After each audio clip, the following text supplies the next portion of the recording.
Moving on, the Labour Union representatives met the Finance Minister today in pre-budget consultations. Janani has more on what happened at the meeting. Janani, tell us what the demands of these reps have been. That's right. We're coming to you right here from the North Block, where today the Union Finance Minister met with trade and labour unions. Now, I have with me a joint memorandum. This was submitted by about 10 labour and trade unions to the Finance Minister. It outlines their recommendations and suggestions. Now, chief of this has been to ask the government to fulfil the employment guarantee given by the Prime Minister.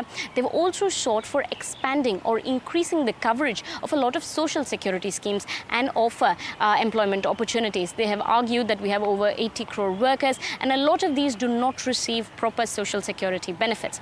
Now, an interesting one of these was that they've asked to rescind the recent Gazette notification that reduces the penal charges on defaulting employers when it comes to recommending their PF or EPF contributions.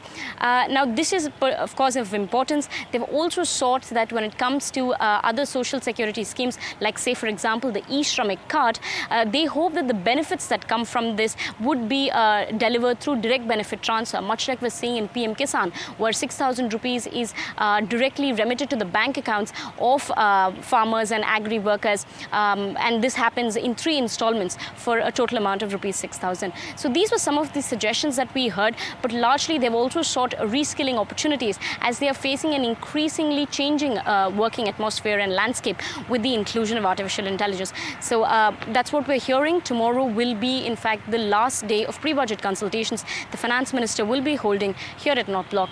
And after that, it'll be all eyes on the union budget in July. All right, Janani, thank you very much for joining us and bringing us those details. And on that note, it's a wrap on this edition of The Reporter. Thank you very much for joining us, but stay with us as we bring you more.